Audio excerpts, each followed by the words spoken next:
Okay na? Hello.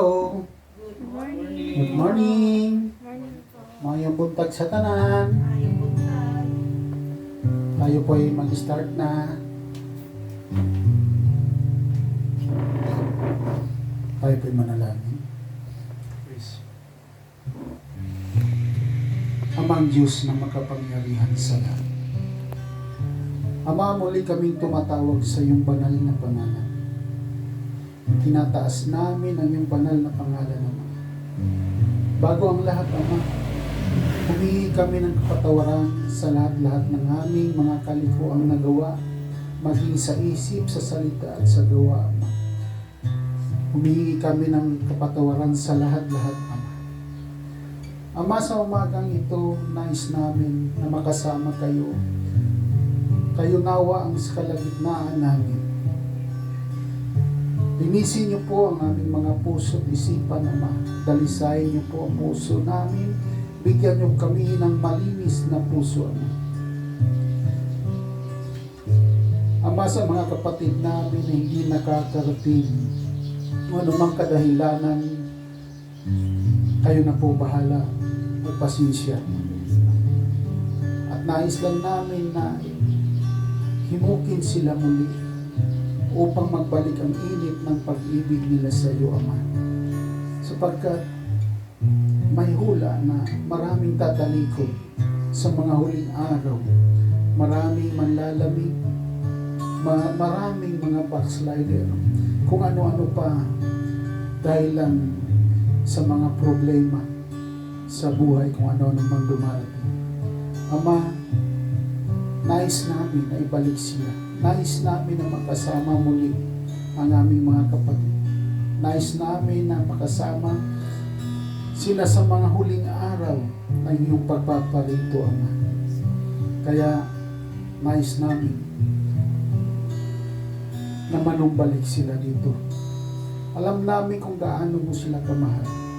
Mahal na mahal mo ang lahat dito sa sanglibutan. Dahil mahal mo sila, ibinuhis mo ang inyong buhay upang ang aming mga kaparusahan ay hindi mapunta sa amin, ngunit pinasan mong mag-isa. Ganun mo kamahal ang sanglibutan. Kaya manaway maintindihan ng bawat isa. Lalo na ngayon, malapit na yung pagparito. Ipinapakita mo na ang mga tanda. Lahat-lahat ng kahirapan, dilubyo, kung ano-ano man ang nangyayari ngayon, ito'y palatandaan sapagkat sinabi mo, kung ano ang nangyayari kay Noe ay mangyayari din ngayon. Tubig, baha, lindol, sunog, kung ano-ano pa man, Ama. Ito na yung mga tandang na kayo ay malapit na. Ito ang mga pinapakita mo dahil ayaw mo na ang yung mga mahal ay mapahamak. Kaya sa mga ganito, nais namin na ang lahat ay hindi mapapahamak. Manumbalik sila, sumampalataya sila na sapagkat kailangan ito. Dapat ma-prioritize ng bawat isa. Kayo ang maging una sa lahat. Hindi yung kagustuhan namin ang laging inuuna namin. Kaya naway ipaalala ko sa kanila, Ama, na kayo ang pinaka-importante sapagkat kayo ang pinagmulan ng buhay. Kung ang mga bagay na wala, katulad ng isda, kung ito'y mawalay sa dagat, ito'y namamatay. Mga puno, kung ito'y nawalay sa sa lupa, ito'y namamatay. Kami, Ama, kung mawalay kami sa iyo sapagkat ginawa mo kami sa iyong wangis at nakaugnay kami sa iyo. Kayo ang nagbibigay buhay sa amin. Kung hindi kami nakaugnay sa iyo katulad ng mga sanga, ay kami po ay mamamatay. Kaya nararapat lang na lagi kami nakaugnay sa iyo, Ama. Kaya nais namin ang mga kapatid namin na hindi pa gaano nakaugnay o nakaugnay man, ngunit hindi gaano nakakakapit. Nais namin naman na sila po ay kumapit, lalo-lalo na ngayon sa mga huling araw. Sapagkat sinabi mo, ang maliligtas lang ang yung nananatili, nananampalataya, at naging tapat sa iyo. Kaya Ama, sa umagang ito, bigyan niyo kami ng yung salita. Ibuhos niyo po ang yung karunungan sa aming pastor ngayon. I-bless niyo po ang lahat, Ama. Lalong-lalo na ang mga kapatiran, ang nakikinig, mga kaibigan, lahat-lahat, mga kamag-anak, Ama. Nais namin, sinasamo namin sa inyo, Ama. Patawarin mo sila, ilapit mo sila. Nais namin na mailigtas sila sa lahat-lahat. Ama, sa umagang ito, ibuhos niyo po ang iyong banal na Espiritu sa bawat isa sa amin upang maunawaan namin ang salitang ibibigay niyo sa bawat isa sa amin. Ganon din po ang aming pastor. Buhusan niyo po siya ng karunungan namin upang maipaliwanag niya ang iyong banal na salita, na itong banal na salita siya nagbibigay buhay, nagbibigay kaligtasan ng aming kaluluwa. Kaya sa umagang ito, itong aming dalangin, Ama, in the name of the Lord Jesus Christ. Amen, amen, at amen. Tayo po'y magsiawit, magpuri sa Diyos. Hallelujah, Lord Jesus.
Lord.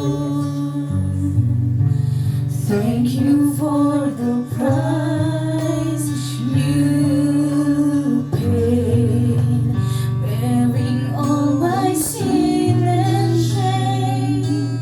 In love you gave amazing grace. Thank you for this love, Lord.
Ama namin Diyos, pinakamakapangyarihan sa lahat. Pinupuri ka namin, Ama. Pinapasalamatan namin, Panginoon, ang iyong kabutihan, Ama. Tunay, O Diyos, na Ikaw, Ama, ang nagbigay sa amin ng tunay na tagapagligtas mo lang iba kundi yung kaisa-isang anak na siyang naging sa amin, Ama, upang maging siyang haing sa aming lahat ng pagkakasala, upang tubusin ang aming mga kasalanan. Ngunit darating ang araw, Ama, na ang inyong anak ay magiging judge sa amin, Lord God, magiging hatol sa amin lahat ng pagkakasala, Ama, upang ang kinig niya, Lord God, ang lahat ng sa Kanya, upang Kanyang protektahan ang Kanyang bride, Ama, na tunay na nagmamahal at sumasampalataya at tunay na nagsisisi sa lahat ng pagkakasala, Ama, ng bawat isa, Lord God. Nakikita niyo, Panginoon, ang karamihan namin, nakikita niyo, Lord God, ang aming mga kanaan, Ama. Nakikita niyo, Lord God, kung paano, Lord God, kami, Lord God, ay hindi namin kayang iligtas ang aming sarili. Ngunit, Panginoon, nandiyan ang inyong habag, nandiyan ang inyong biyaya, Lord God, upang kami ay ibalik muli sa inyong sarili, Ama, upang, Panginoon, muli ka namin makasama, Lord God. Nagpapasalamat kami, Panginoon, sa pag-ibig, Ama, sa walang hanggang pag-intindi sa amin, Lord God, sa lahat ng aming pagkukulang, sa lahat, Panginoon, ng aming karamihan sa pinakalob-looban namin, Lord God, sa isip, sa salita at sa gawa, Lord God. Napatuloy niyo kami, Lord God, na pinapatawad, Ama. Bagamat kami ay mga Christians, Lord God, kami ay may weakness, Panginoon, bilang kami, Lord God, ay nasa flesh, Panginoon. Tulungan mo kami, Lord God, ma-overcome, Lord God, ang aming struggles, Panginoon. Through the power of your Holy Spirit, change us, Lord God, from within, Panginoon. Na muli, Panginoon, kami ay umalag, Panginoon. Muli mong ibalik, Panginoon, yung una naming pag-ibig sa inyo, Ama. Na muli, Panginoon, may times na kami po ay nanlalamig, Lord God. May times, Panginoon, na nararamdaman namin na hindi kami worthy dahil, Panginoon, ang kaisa-isa niyo lamang anak ang siyang worthy, Panginoon. Siya lamang po, Lord God, ang tunay, Panginoon, ng pinakamahalaga sa aming buhay, Panginoon. Ang lahat ng meron kami, Lord God, ay in vain, Lord God, kung wala ka sa aming buhay, Panginoon. Kaya, Lord God, muli kami, Panginoon, humingi sa inyo ng faith, Panginoon, ng lakas, Panginoon, ng discernment, Panginoon, na muli niyo kami bigyan, Lord God, ng lakas, Panginoon. Bigyan mo kami, Panginoon, ng wisdom, Panginoon, sa araw-araw na aming buhay, Panginoon. Bigyan mo kami ng discernment, Panginoon, kapag may mga temptation, Lord God. Kapag kami ay naatake ng kaaway, Panginoon. Muli mo kami, Lord God, na palakasin, Lord God. At Panginoon, bigyan mo kami, Lord God, ng faith, Panginoon. Kapag kami ay nanghihina, Lord God, dahil hindi namin kaya, Lord God. Kung wala ka sa aming buhay, Panginoon. Muli mong ibalik, Panginoon, mga kapatiran namin na nanlalamig, Lord God, na sila ay muli namin makasama, Panginoon, katulad ng dati, Lord God. At Panginoon, ma-inlove kami muli, Panginoon, sa inyong salita, Panginoon. Ipagkaloob niyo po sa amin sa araw-araw ang inyong banal na salita, Ama, na siyang magtutuwid sa amin. Siyang, Lord God, magbibigay ng wisdom sa amin, Panginoon. At Lord God, patuloy niyo kami samahan, Panginoon, sa lahat-lahat, Panginoon, ng aming buhay mula sa una hanggang sa kawakasan ng aming buhay, Panginoon, dahil Ikaw, Lord God, ang ninanais namin, wala ng iba, Panginoon. Lord God, patuloy niyo i-anoint si Pastor Jan, Ama, sa umagang ito, Panginoon, sa mga darating na araw kung saan niyo man siya i-lead, Panginoon. At maraming pang tao, Lord God, makakinig ng inyong banal na salita, Panginoon. Lord God, maraming pagpunawa, Lord, mga kaluluwa, Panginoon, ang mabago, Panginoon, ang maborn again, Panginoon, at sila, Lord God, ay muli manambalik sa inyo. Lord God, lahat, Panginoon, ng aming struggles, lahat ng aming mga problems ay nalalaman niyo, Panginoon. Kaya, Panginoon, wala kami ibang nilalapitan dahil Ikaw ang aming pag-asa. Ikaw ang aming kalakasan, Panginoon. Ikaw ang aming buhay, Ama. Muli, Panginoon, sa ambagang ito, ang bawat kapatiran nandito, Lord God, ay palakasin mo, Panginoon. At hindi kami lalabas na bahay sa bahay na hindi niyo po kami pinagpapala, Panginoon. Spiritually, Panginoon, financially, emotionally, mentally, physically, Panginoon. I-heal niyo po, Panginoon, ang mga kapatiran namin na may mga karamdaman, Panginoon, mula sa tuktok ng kanilang ulo hanggang sa talampakan, Ama, Panginoon. At gayon din, i-heal mo kami inside, Panginoon, sa lahat-lahat, sa mga bagay na kailangan pa namin surrender sa inyo, Panginoon. Maging ang aming puso, Panginoon. Baguhin niyo ito daily, Panginoon. At maging katulad, Panginoon, ng inyong anak na si Jesus, Panginoon. Lumakad kami dito, Panginoon, with Christ-likeness, Panginoon. I-produce niyo sa amin, Lord God, ang character ni Jesus, Panginoon, through the power of your Holy Spirit, Panginoon. Baguhin niyo ang mind namin, Panginoon. Kung saan dito, Panginoon, ang battlefield namin, Lord. Kung saan, Lord God, nandirito, Panginoon, pwedeng pumasok ang kaaway sa aming isip. Ngunit nire-rebuke namin, Lord God, na kung ano man temptation, Panginoon, ano man ang stronghold sa aming pamilya, Panginoon, makita namin ito, Panginoon. At patuloy kaming manalangin, Panginoon, na if, Panginoon, lahat ng ito, Lord God, ay hindi, Panginoon, papasok sa amin, Panginoon. At Lord God, bigyan mo kami, Lord God, ng salita mo everyday upang aming malabanan, Panginoon, ang atake ng kaaway sa aming buhay, Ama. Patuloy niyo kami samahan, Lord God, mula sa umagang ito hanggang sa matapos, Panginoon, ang aming pananambahan, Lord God. Ito po ang aming samad dalangin sa pangalan ni Jesus. Amen, amen, at amen. Hallelujah.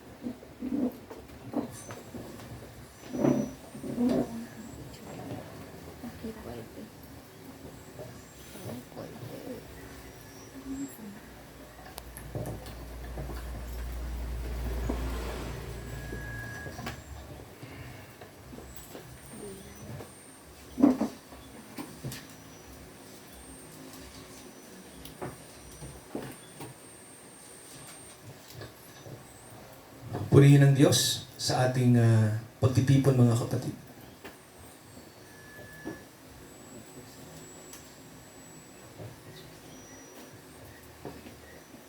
Okay, atin pong tunghayan sa ating mga Biblia ang Genesis at atin pong basahin, mga kapatid, no, ang chapter 6 at basahin natin ang verse 5 to 6 ng Genesis. So sa mga nakakita po, atin pong tingnan at atin pong basahin. Sabi po rito, chapter 6 verses 5 to 6. So sabi po, nakita ng Panginoon na napakasama na ng tao sa lupa. At ang bawat haka ng mga pag-iisip ng kanyang puso ay palagi na lamang masama. Nalungkot ang Panginoon na kanyang nilalang ang tao sa lupa at nalumbay ang kanyang puso. Hanggang dito tayo, mga kapatid, no, sa atin pong binasa. So ang atin pong tema ngayon ay yung nagpapatuloy po no, sa serye po ng Genesis, yung tinatawag ng Biblia, mga kapatid, no, na kung papaanong humantong ang paghuhukom. No? Papaano ba nagkaroon ng judgment noong panahon ng isang tao na ang pangalan ay Noe? So ang atin pong isa sa mga verse na pwede nating i-connect, mga kapatid, dito sa binasa natin, no? Tunghayan natin sa Luke 17. Basahin po natin to. Okay, Lucas 17. At ating basahin yung nakasulat po, no, sa verse 26. Luke 17 verse 26. Ang sabi po rito, nakita niyo po?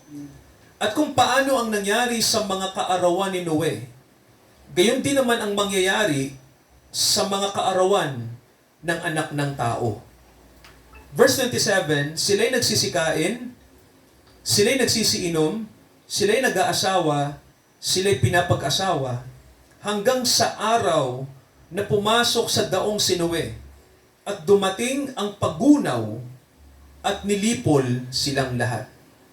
Okay, so ito yung ito yung supporting verse galing sa New Testament. So, mga kapatid, sa umagang ito, no, napakahalaga po ng tema na ito, no, yung tinatawag na yung unang paghuhukom sa mundo. No, paano dumating yung tinatawag na judgment sa mundo noong araw ni Noe? So mga kapatid, nung last week, di ba ating pinag-usapan yung buhay ni Cain at ni Abel, na sa kanila nagsimula yung tinatawag na dito sa magkapatid na ito, no? Nakita natin, mga kapatid, no, yung unang pagpatay, no? Sa magkapatid nangyari, no? Pinatay ni Cain si Abel dahil sa inggit, dahil hindi tinanggap ng Diyos yung kanyang pagsamba. Ngayon po, mapapansin natin, no? Hindi pinatay ng Diyos si Cain. Bagkos, kung titingnan niyo po sa Bible, si Cain ay binigyan ng tanda. Binigyan siya ng sign. Saan po kaya yung sign na makikita, mga kapatid, no? Tingnan natin, no? Okay, basahin natin yung ginawa ng Diyos kay Cain dito. Okay, ito po, no? Basahin natin yung verse 13. Okay, Genesis chapter 4. So, mapapansin niyo po rito, no, sa binasa natin na may sinabi si Cain sa Panginoon kasi ang sabi ng Diyos kay Cain, ikaw ay magiging palaboy, no? Magiging kang vagabond, sabi ng Diyos kay Cain. Ngayon, ang sabi ni Cain sa Diyos, ang parusa sa akin ay higit kaysa sa makakaya ko, no? So, parang pinakita ni Cain dito na, Panginoon, yung parusa niyo naman, hindi ko kaya yan, no? Masyadong mabigat para sa aking ginawa. So, ang sabi ng Diyos kay Cain, ako ngayon, sabi ni Cain dito, yung kanyang statement, verse 14, sabi niya, ako ngayon itinataboy mo mula sa ibabaw ng lupa, at ako'y maikukublis sa iyong muka. Ako'y magiging palaboy at pag-alagala. Sino mang makakita sa akin, papatayin ako.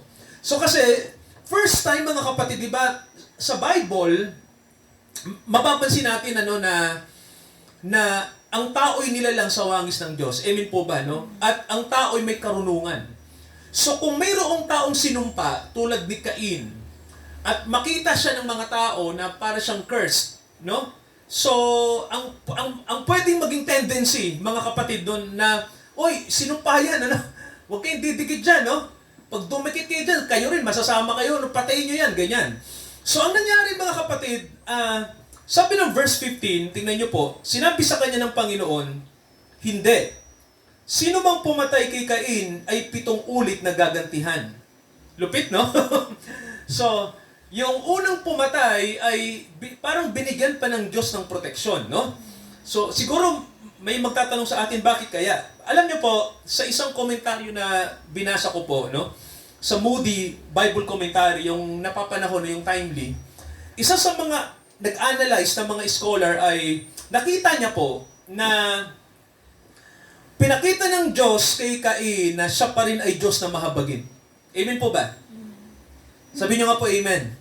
Yan, ano? So, nahahabag pa rin ang Diyos kay Cain. Amen ba? Kasi mga kapatid, ang isang bagay po na pinakikita ng Diyos dito, balikan nyo lang si Eva, no? Yung unang tao, di ba? Nang ang tao ay magkasala.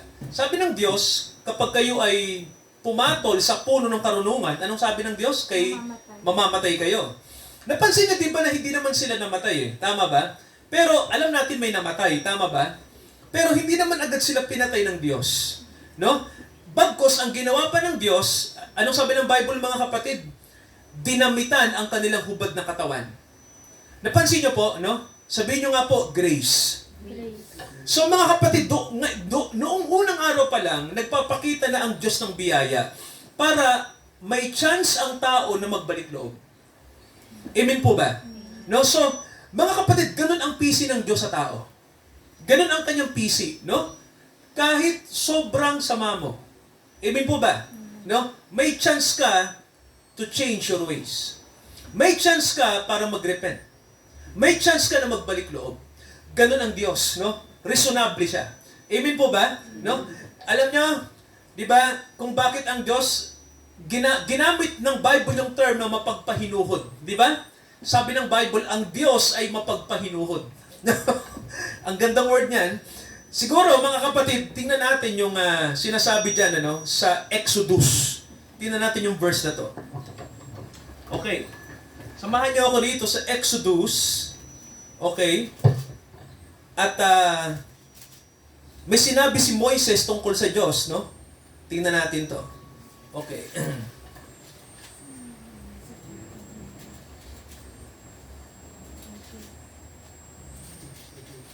Exodus. Okay, stay put lang po tayo.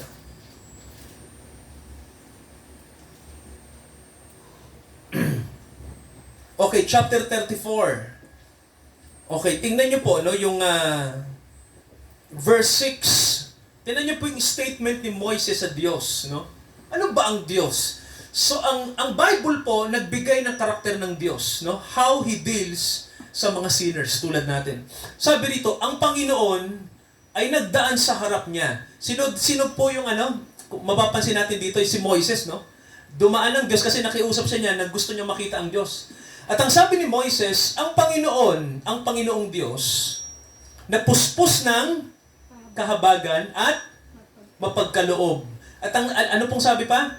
Banayad sa pagkagalit at sagana sa kaawaan at katotohanan. Gusto ko mga kapatid, tingnan niyo tong word na to sa English. The Lord God, merciful, gracious, long-suffering. Nakita niyo po, no? Okay, no? Banayad sa pagkagalit. Kung titingnan niyo po, ganun ang Diyos mag-deal sa atin. Kaya si Cain, yung tinatawag na unang murderer, ay gusto ng Diyos na magkaroon siya ng chance to come, to repent. Kaya ang sabi ng Diyos sa kanya, sige, hindi ka mamamatay. Bagkos ang sabi, bibigyan kita ng isang tanda upang huwag kang patayin ng sino mang makakita sa'yo. So anong sabi ng chapter 4, verse 16 ng Genesis? Umalis si Cain sa harap ng Panginoon. No? So yung word, mga kapatid ng Bible dito, pansinin niyo po, umalis si Cain sa harap ng Panginoon. So humiwalay siya sa Diyos. Ano nangyari po? At saan siya tumira? Sabi rito, nanirahan siya sa lupain ng Nod sa silanganan ng Eden.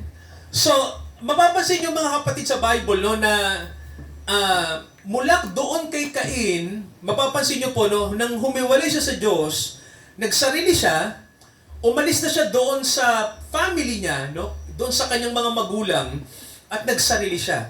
At ang sabi ng Bible, may hiwaga dito sa verse 17, siya'y nakapag-asawa. So, misteryo to kasi ang asawa ni Cain ay unknown, no? Hindi kilala, hindi natin alam kung saan galing kasi ang ating thinking ay wala pang tao nun. Si Cain, si Abel pa lang ang tao, no?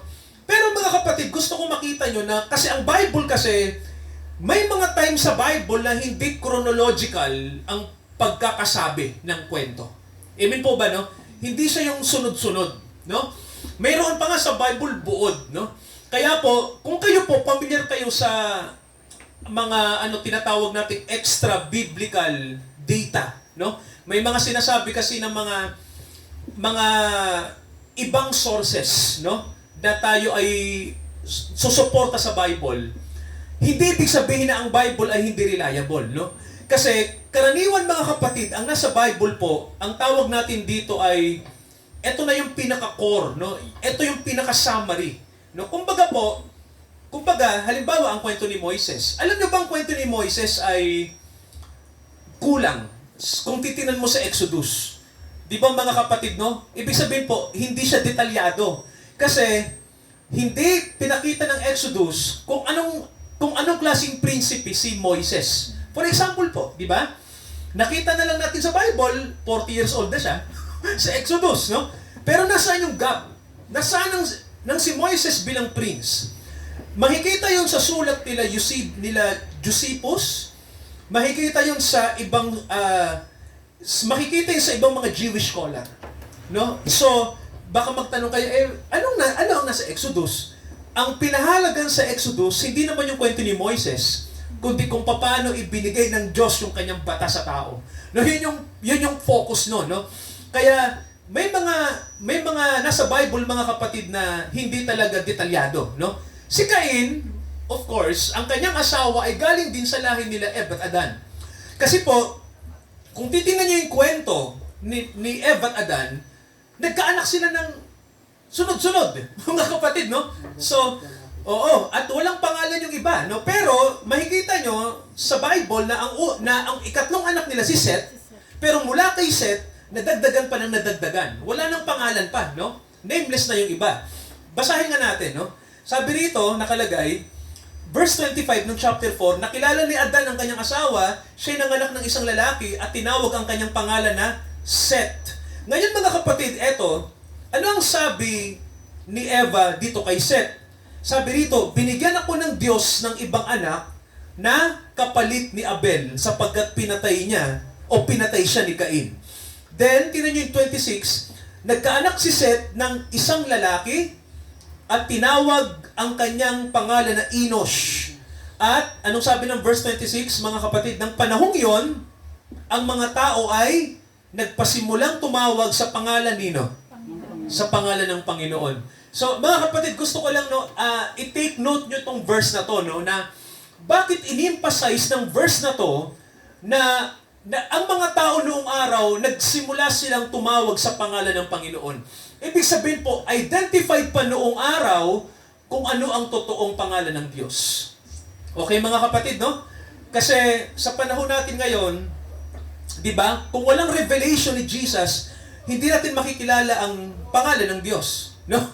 Kung ano yung paraan ng Diyos para abutin tayo. May tanong tayo. Anong pangalan sa silong ng langit ang dapat paniwalaan ng tao para sa kaligtasan nila? Anong sagot, mga kapatid? Ano yung, tama, no? Ano yung provision? Ang nag-iisa, exclusive, absolute na name para maligtas ang tao, kailangan siyang sumampalataya, kanino po? Kay Jesus. Yan din, mga kapatid, yung katumbas ng verse na yan. No? Nagbigay ang Diyos ng provision sa panahon dyan nila Adam, nagbigay siya ng identity. Dito nyo ako tatawagin. So, bakit kaya? Kasi mga kapatid, alam natin, nung panahon na to, ang tao ay nasa kasalanan na. Tama ba? At ang mga tao, dito sila nag-umpisang mag-create ng mga Diyos. No? Mga gods. Kaya no? Kailangan identified pa rin natin yung totoong Diyos. Kung ano ang kanyang name. Ngayon, eto, chapter 5, tingnan natin to, no? Ang nangyari, mga kapatid, verse 1, chapter 5, sabi rito, nang lalangin si Adan, siya ay nilalang sa wangis ng Diyos. Okay, blah, blah, blah. Verse 3, tingnan nyo po.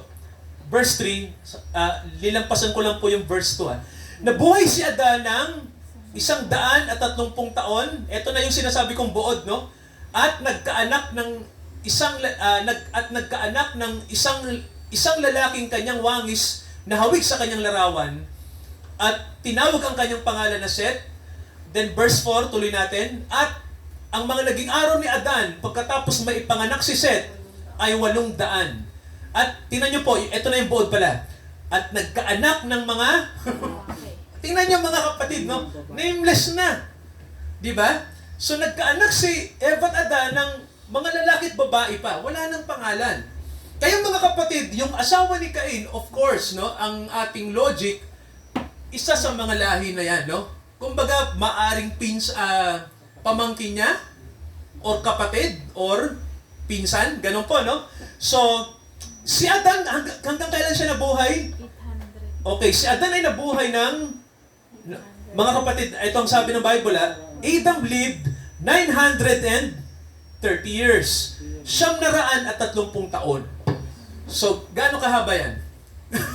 Ilang siglo yung buhay ni Adan, mga kapatid, bilangin nyo. 9. Diba? 9 centuries, sir. Diba? 9 centuries, mga kapatid, no? Ilan ang centuries? 100 years. So, nabuhay si Adan ng 900 years, 9 centuries. Pero may tanong ako, sa atin, mahabang buhay yan o hindi? Mahaba na. Sa Diyos po, maigsi, no? Why, sir? Kasi ang 1,000 taon sa Diyos ay One day. isang araw lang. Ibig sabihin, mga kapatid, hindi natapos ni Adan ang isang araw. And he died, no? Ngayon, umaabot ba ang tao, sir, ng isang araw sa Diyos? Ang buhay natin? Wala. Ano ang pinakamatandang tao daw? Sabi sa Guinness. 200? Okay. Sa Bible po, si Matusela, no? Isa siya sa mga record-breaking na mahaba talaga yung buhay, no? Tingnan nga natin, mga kapatid, no, yung tingnan natin to, no, yung wait lang po, no? Okay.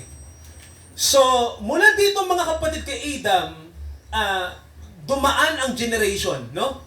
Na si Adan ay nagkaanak na si Seth, and then si Seth ay naging anak ni Seth. Sunod-sunod na to, no, si Enosh. At si Enosh, naging anak niya si Kenan, at naging anak ni Kenan si Mahalel, naging anak ni Mahalel. So, sunod-sunod na to si Jared, at naging anak ni Jared, mga kapatid, eto na yon, naging anak niya si Enoch. So, mga kapatid, kung titingnan nyo ang Bible, no, kasi ang Diyos kasi mahilig sa pito, no? Nung ikapitong generation na, galing kay Adan, may isang pinanganak na ang pangalan ay Enoch. Sa Bible, eto na mga kapatid yung gusto kong i-drive dito, no? Si Enoch ay isang kakaibang tao. Tama ba? Alam niyo po, sabi sa pag-aaral, si Enoch ay isang propeta, isa siyang scholar, isa siyang hari, no? Ang daming sinasabi sa kanya. Pero isa lang ang nakita ko kay Enoch, mga kapatid, let us read Hebrews chapter 11. Tingnan natin, sino ba si Enoch, no? Okay, tingnan natin yung Hebrews 11.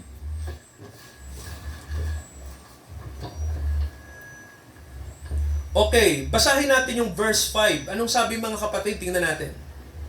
Hebrews 11 verse 5. Okay, sabi rito, sa pananampalataya, si Enoch ay inilipat upang wag niyang makita ang kamatayan. So si Enoch, mga kapatid, ang unang tao sa mundo. Amen ba? No? Ang unang tao na hindi niya nakita ang death. Okay? Why? Anong nangyari? Kasi sabi rito, hindi niya ito nasumpungan sapagkat siya'y translated, no? Siya'y itranslate ng Diyos. Inilipat siya ng Diyos.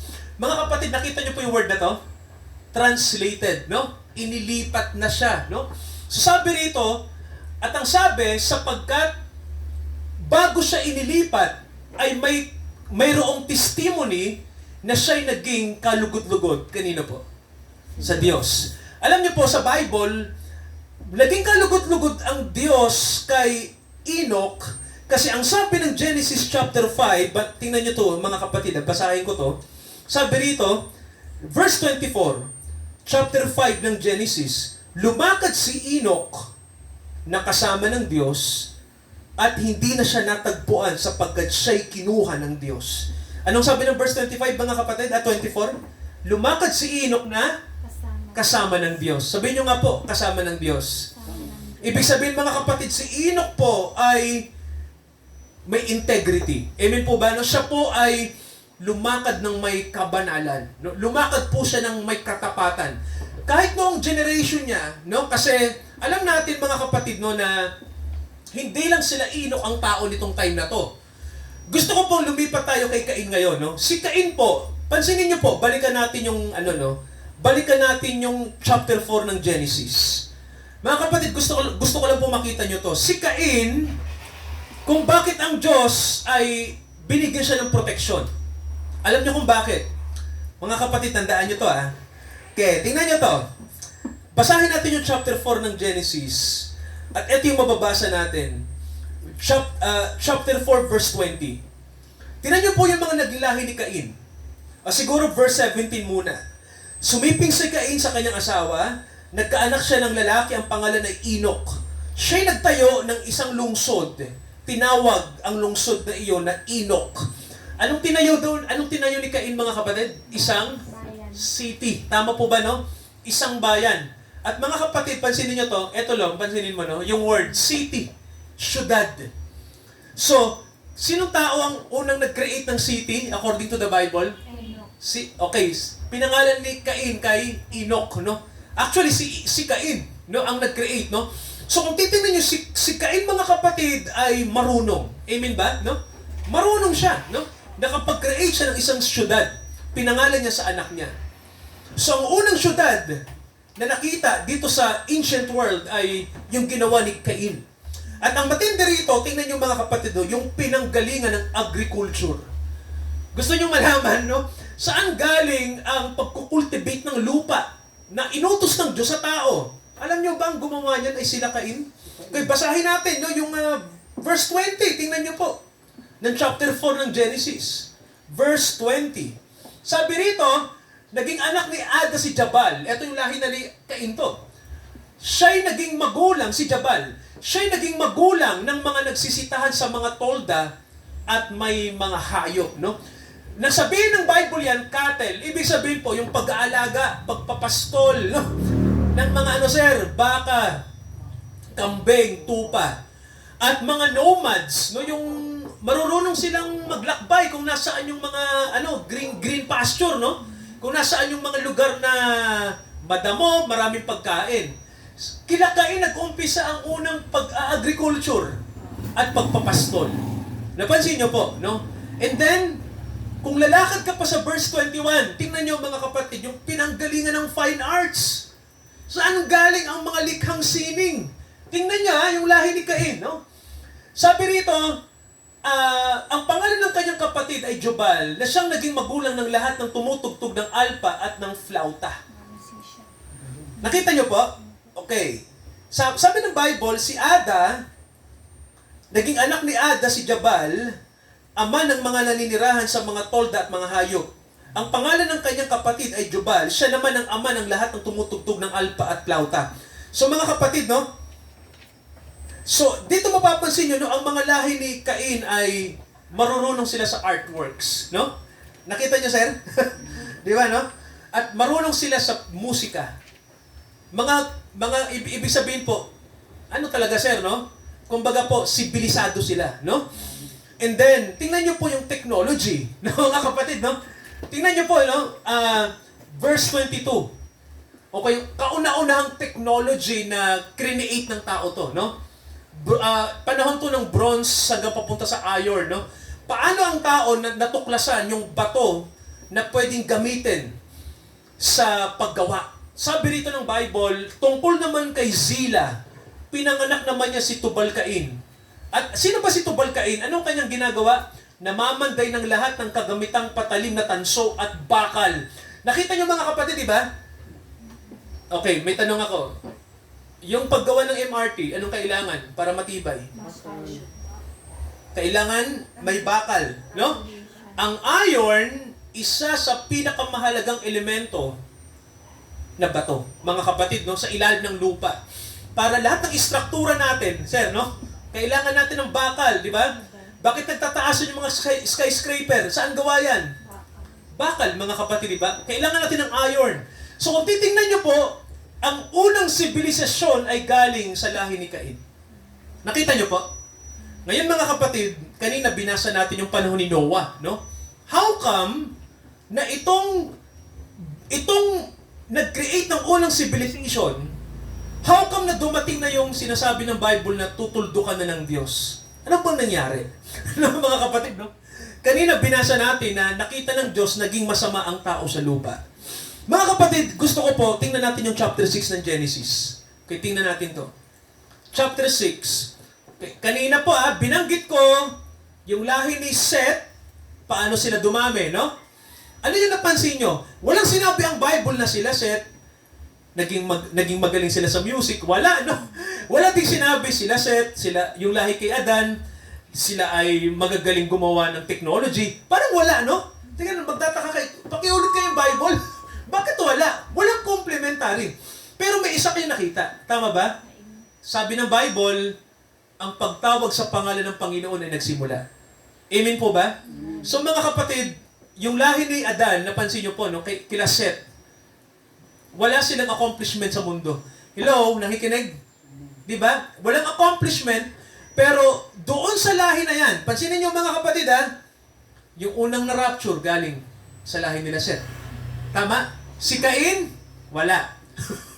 Di ba? Sila ay nasa mundo. Ano kaya napapansin nyo, no? May dalawang lahi kaya, sir, sa mundo nung panahon na yan? Ano po, sa palagay nyo, no? May dalawang lahi kaya? Parang meron no? Ayoko mag-conclude dito, pero parang meron no? Ayoko rin magsabi, no, na talagang may dalawang lahi talaga, nakikita ko, totoo, pero kayo na po humusga. No? Kayo na mag-analyze. So, sabi rito, nung panahon na yun kasi, parami ang anak ni Noah, parami ang anak nila Adam, di ba? Hanggang kay Noah, at parami din sila Cain. Sabi ng Bible sa chapter 6 verse 1, dumami ang mga tao sa lupa. At ang sabi, nagkaanak sila ng mga babae. Okay, hinto tayo rito, no? Siguro mga kapatid, dito muna tayo sa kwento ni Noah. No? Pero, nang time na ito, nang dumami na ang mga tao sa mundo, ano po yung sabi ng verse na to? Ano yung mapapansin nyo?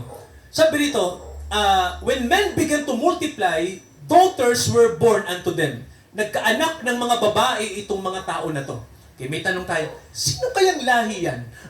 Mga kapatid, no?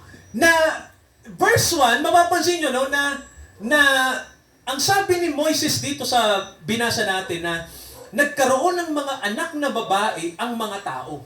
Bakit kaya nakafocus sa mga babae? Sino kaya mga babae yan? Then, tingnan natin yung verse 2. Sabi rito, nakita ng mga anak ng Diyos itong mga babae na to. Okay, hinto tayo. Sabi ng Bible sa atin, may mga anak na ng Diyos noong araw. Eh, saan nyo kaya i-connect ang lahi yan? Mga kapatid, no? Kay Cain o kay Laset? Mga kapatid, ano kaya? No? Kasi may habag ang Diyos kila Cain, may habag din naman ang Diyos natural kila Set kasi tumawag na sila sa pangalan niya. So, kanino kayang anak, yung mga tinatawag ng mga anak ng Diyos na yan? No? Mahirap mag-conclude din, no? Di ba, no? Walang katibayan. Oo, wala tayong basis eh. Pero alam nyo po, ang isang komentaryo na nabasa ko, no? Sabi nila na zip the mouth, hindi natin alam, no? Pero may isang bagay lang na nakita natin dito, no? Ito mapapansin natin, no? Ang mapapansin natin dito ganito. Noon pa man, may mga anak na ng Diyos kasi ang sabi ng Bible, may mga tao sa lupa na natuto silang tumawag sa pangalan niya. Amen po ba? So walang kaduda-duda na karaniwan sa tinatawag ng mga anak ng Diyos, galing kila Set talaga. Silang marunong tumawag sa pangalan ng Diyos eh. Sila Cain wala namang sinabi. Pero sila ay sibilisado at sila ay marurunong sa mundo. Amen ba, sir? Ayun, no? Eto tanong ngayon, sino tong mga babae na inasawa nila? No? Eto kasing mga anak ng Diyos, mga lalaki to. Pero yung mga girlies, yung mga women na to, saan galing to? Well, mga kapatid, tandaan nyo po, no? Kung pupunta kay Cain, sophisticated ang mga tao. Tama ba? Marunong sila sa art? Tama ba? Marunong sila sa paggawa ng bakal? Tama ho ba? Marunong sila sa agriculture. Ang unang civilization galing kay Cain. So mga kapatid, tandaan nyo po kapag may civilization, anong kasunod, sir? Kapag may civilization, may kultura. Tama ba? Pag may kultura, anong mapapansin nyo po? Sa kultura natin, yung beauty ba napapansin? Yung kagandahan? Di ba mga kapatid, no? So, ang nakikita ko dito ganito, no? Itong mga babae na to, pero ayoko mag-conclude, no? Maaring ito yung mga babae na sophisticated, no? Kasi mga kapatid, na-attract sa kanila ang mga anak ng Diyos ng mga lalaki. No? Na-attract sila sa mga babae na to. Ibig sabihin, ito yung mga babae na ano kaya, sir? Anak ng mga palahi ni Seth. Ha? Ni Cain. Magaganda. Bagaganda sila. No? Na-attract ang mga... Ano mahal? Na-attract ang mga anak, mga lahi ni Cain. Ni Cain kay Seth. Intermarriage sila. Oo, no? So, mga kapatid, intermarriage ang nangyari dito, no? Yun lang yun, ano? Pero ayoko magsabi na ito kay Cain, ito kay... Pero, simple lang to na nagkaroon ng intermingle, no? Itong tinatawag na mga taong spiritual at yung mga taong makamundo, no? Nagkaroon ng union. Naintindihan nyo po, no? So, mga makalangit na tao na na-attract sa mga makamundong babae, so nagsama sila. So, anong naging bunga nun? Tingnan natin, no? Sabi rito, nakita ng mga anak ng Diyos, magaganda yung mga babae na to, sila'y nagsikuhan ng kanya-kanyang asawa sa lahat ng kanilang pinili. Okay, hinto tayo. Pag meron kayong tinanggap na kumakatok galing sa mga saksi ni Jehovah, no? Yung mga kaibigan natin diyan sa saksi. At ito yung paboritong topic nila. Kasi sa kanila, meron silang nabasa sa isang ano to mga kapatid, no? Sa isang theory na itong mga anak daw ng Diyos na sinasabi ay mga anghel. Kasi po, noong araw may interpretation na to na something na, di ba may mga anghel na inihagis ang Diyos? Fallen angels. At sila ay nag-guide. Ang tawag sa kanila mga watchers, no? Isa sa mga trabaho ng mga anghel na to ay suriin ano ginagawa ng mga tao. So, ang sabi ng mga kaibigan natin sa saksi ni Jehovah na itong mga anghel na to ay nagkaroon ng attraction sa kanila ang mga babaeng tao. So, nagkaroon ng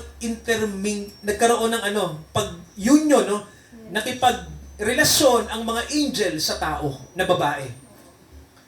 So, mga kapatid, wala siyang logic unang-una kung tayo ay pupunta sa tinatawag na lohika, no? Kasi ang mga anghel kasi, wala silang flesh.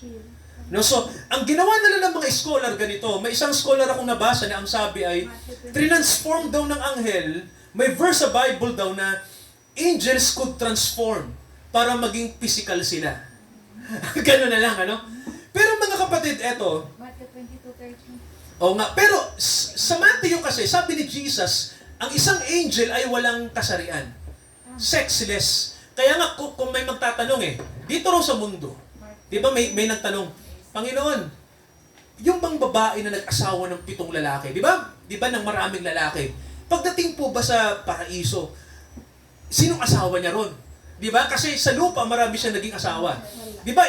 Inayos ng Panginoon yung tanong, sinagot niya Sabi ng Panginoon, kapag nasa realm na ng Diyos ang mga tao tulad natin, no? Sabi niya, tulad na kayo ng mga anghel, no? Hindi sinabing magiging anghel tayo, kundi katulad tayo ng mga anghel na espiritu, sexless, hindi na kayo mag-aasawa. Sabi ng Diyos, no? Dito lang naman sa lupa tayo conscious na may kailangan natin ng partner. Pero mga kapatid, pagbalik mo rin sa kabilang buhay, pagbalik mo sa dimensyong espiritual, hindi ka hahanap ng asawa kasi espiritu ka Ganon. So, itatamad din natin yan, kasi ang Panginoon may sinabi dyan, na babalik tayo sa lupa, sa millennium, di ba? May katawan tayo ron, tiyak, no? Pero tanong, pag nandoon ka sa spirit realm, ano ka ba? Well, wala kang katawan. Isa kang spirit being. Kaya, mga kapatid, kung titingnan nyo, no? Imposible talaga na ang mga anghel na to ay makipagrelasyon sa mga babaeng tao. No? Ang ibig sabihin ng Bible dito, kung titingnan nyo po, no? Kung aalamin nyo lang ang Bible na nakakakonek ang mga sons of God sa mga anak na babae, ibig lang sabihin, pare-pareha silang mga tao. Amen po ba, no? Pag sinabing mga anak ng Diyos, not necessarily mga anghel. Tama ba?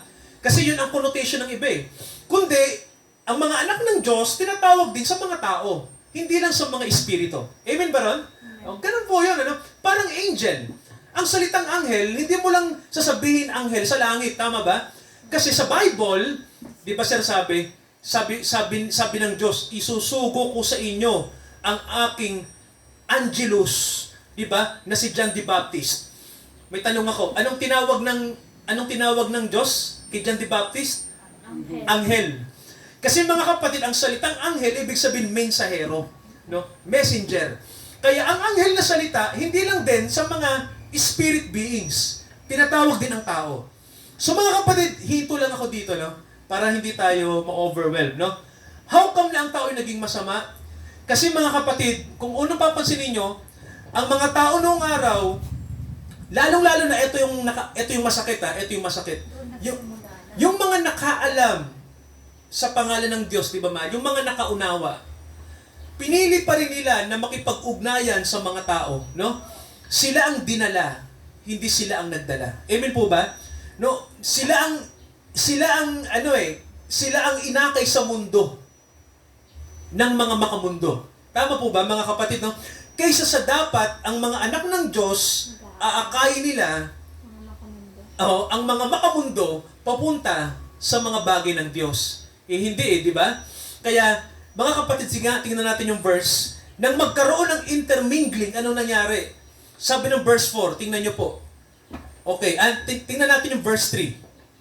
Okay, tingnan natin yung verse 3. Sinabi ng Panginoon, ang aking espiritu ay hindi na makikipagpunyagi sa tao magpakailanman.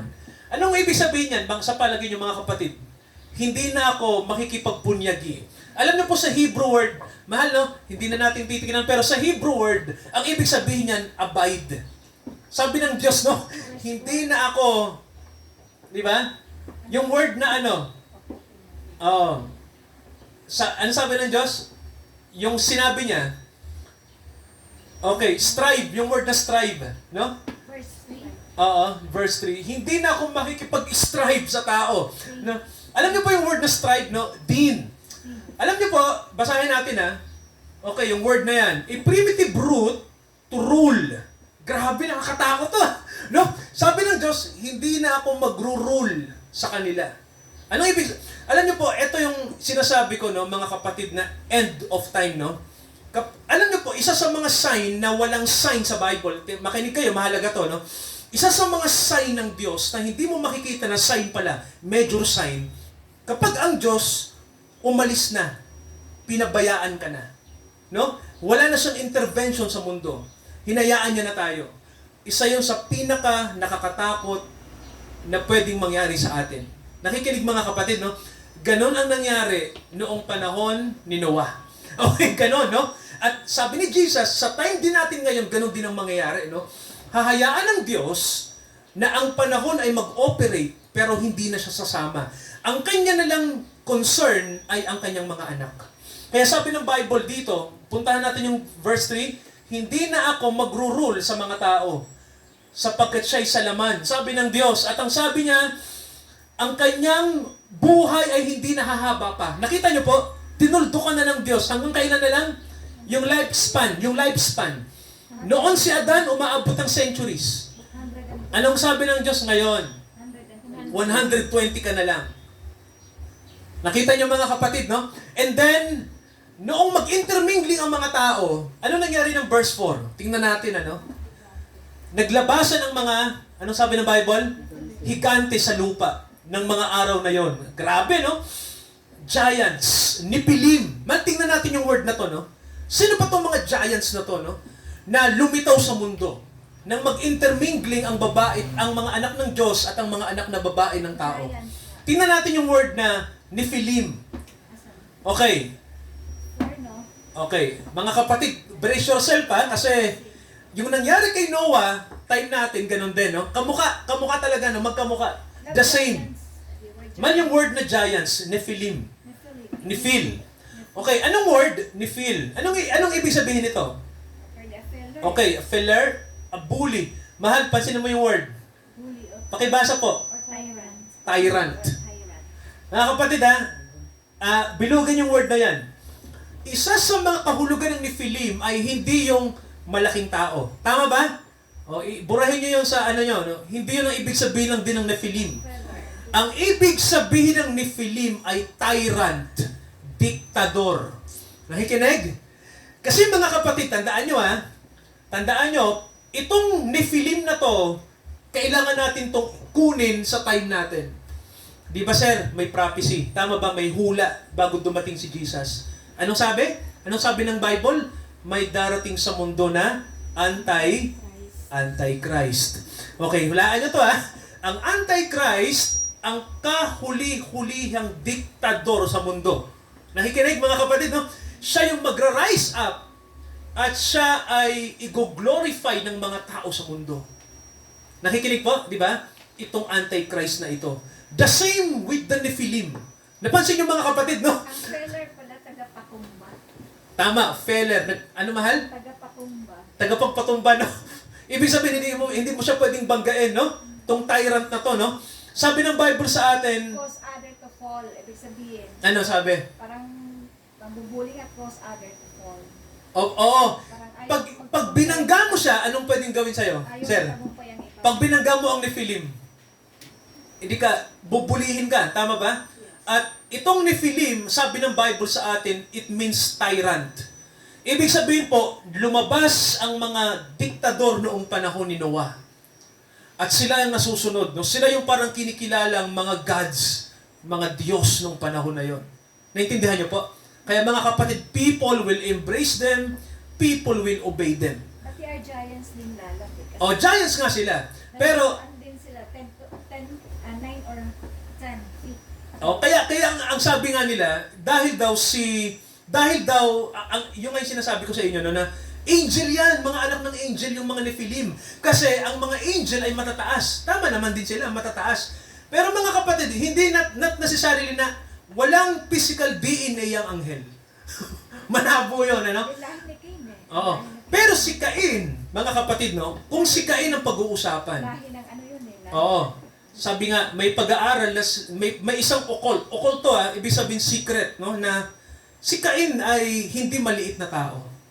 Okay? Hanggang dito muna tayo, no? Isa siyang mataas na tao. Lahi siya ng At isang tatak, yung inilagay sa kanya, di ba tatak?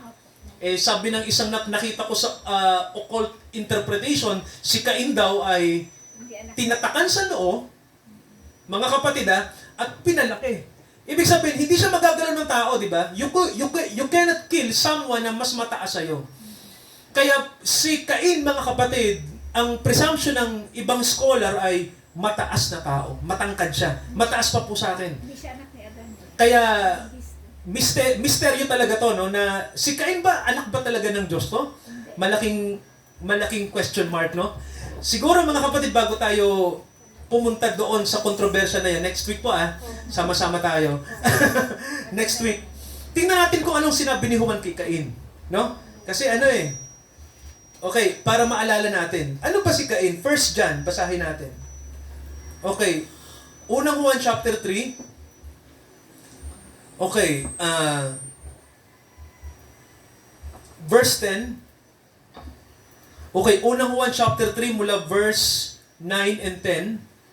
Okay, anong sabi ni Juan dito mga kapatid? Sabi niya rito, ang sino mang ipinanganak ng Diyos ay hindi siya nagkakasala. Okay. Ibig sabihin mga kapatid, hindi ibig sabihin na perfect Ang ibig lang sabihin, hindi tayo namumuhay saan? Sa kasalanan, no? At ang sabi, sapagkat ang kanyang seed ay nasa kanya. Ano ba yung seed? Word of God, tama, ang Holy Spirit. At siya'y hindi maaaring magkasala sapagkat siya'y ipinanganak ng Diyos. Then, verse 10. Anong sabi ng verse 10? Dito nahahayag ang mga anak ng Diyos at ang mga anak ng Diablo. Sir, may mga anak ba ng Diablo sa mundo talaga? Meron, sir, eh. Nandito. Lahat ba mga anak ng Diyos? Hindi, no? Mas mga Anak ng diablo. Oh, hindi. Mga anak ng Diablo talaga. So, nandito tayo sa mundo na yan, no? At ang sino mang hindi gumagawa ng katuwiran ay hindi sa Diyos. Ni ang hindi umiibig sa kanyang kapatid. Sapagkat, narinig nyo ng una pa, mag-ibigan tayo sa isa't isa. Anong sabi ng verse 12? Hindi gaya ni Cain. Tingnan nyo po si Cain, yung pinagsimula ng civilization, di ba? Hindi gaya ni Cain. Tingnan nyo, no? Nakakalungkot, no? Yung nagpasimula ng sibilisasyon sa mundo. Tingnan nyo po yung karakter. Tingnan nyo mga kapatid. Si Cain, siya'y sama-sama. Nakita nyo pa? Sabi rito, Cain, who was of that wicked one. Ayaw ka na? Masyadong kontrobersya na galing daw siya sa masama. Kaya nag-question tayo, galing ba talaga kay Adan tong Cain na to?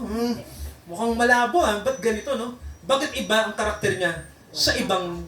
Kasi yung anak ng Diyos ay marunong umibig. Di ba ang mga anak ng Diyos ay... Di ba sabi doon, mag-iibigan. Opo. Pero yung anak ng hindi siya umibig. Kasi pinatay nga niya. Pinatay niya yung kapatid niya, no? Ibig sabihin, iba yung pinanggalingan. Napansin niyo po, no, sir, iba yung karakter ni Cain kay Abel, no? Ibang-iba. Si Abel, marunong umibig. Tama ba? Sila Seth. ito muna ba yan? Bakit si Cain, iba yung ugali niya, self-willed. Gusto niya siya yung susunod. siya yung masusunod. So, there's something wrong, no? Mga kapatid. Let us pray. Manalangin tayo.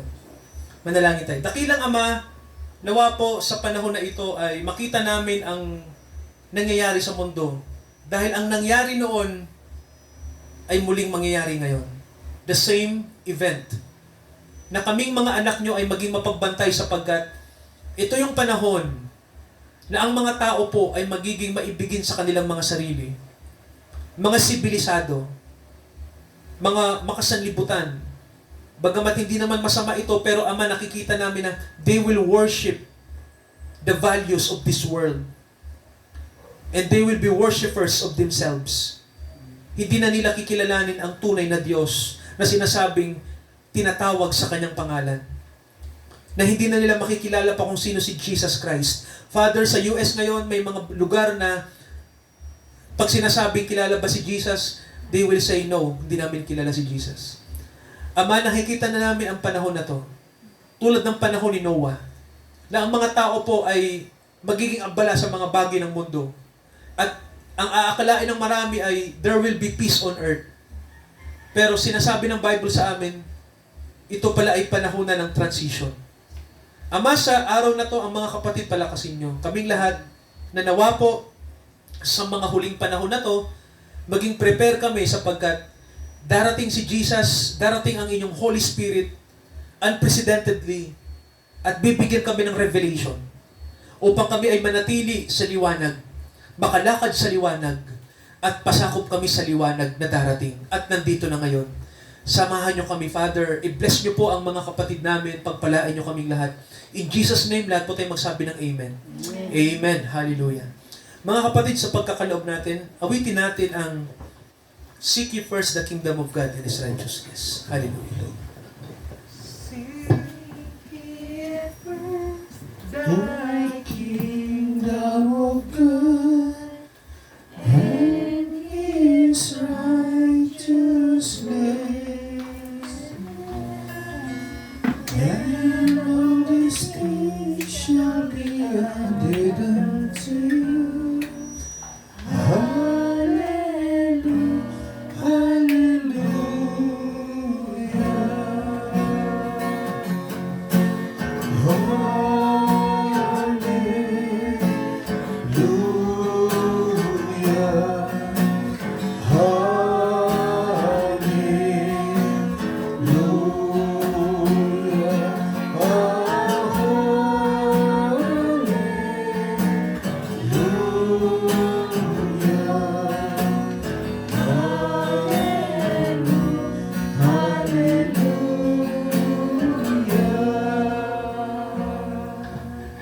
Sa panalangin ng paghahandog, kay Sir Alan.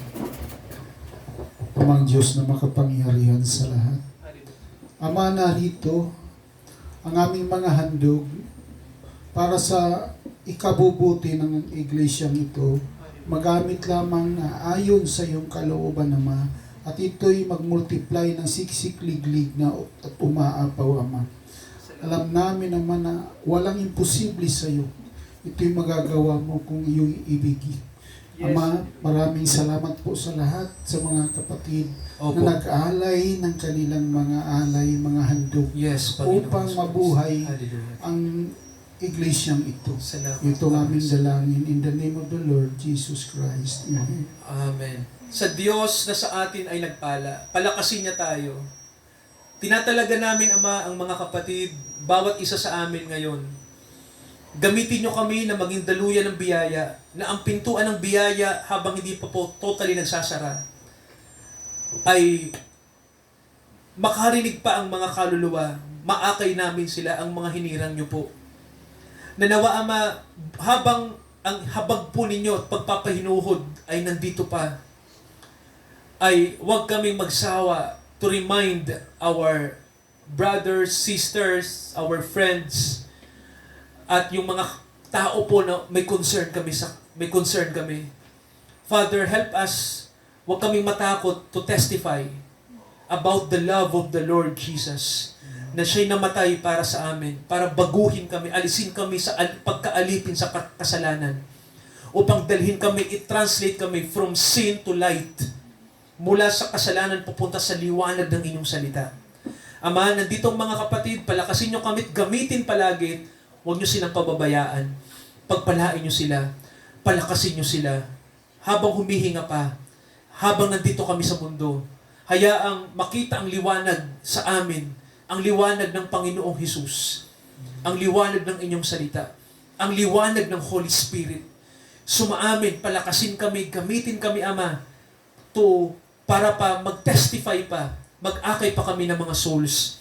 Palakasin yung mga kapatid.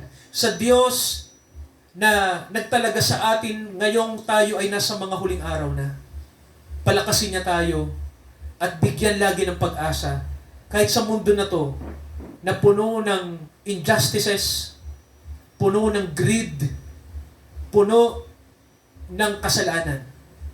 Na darating, at eto na ang process ng time, na ang Panginoong Jesucristo ay huhukuman ang mga bansa. Darating siya, at kanyang ipapataw ang karampatan sa lahat. Nawa sa panahon ng paghuhukom, ay masumpungan tayo na nasa biyaya, sapagkat wala ng condemnation sa mga nasa biyaya. Tayo ay lumago sa biyaya at tayo ay magpag-guide lagi sa Holy Spirit. Sa Diyos na sa atin ay tumawag, palakasin niya tayo ngayon hanggang sa muling pagdating ng ating Panginoong Jesucristo. Amen, amen, at amen. Amen. Amen.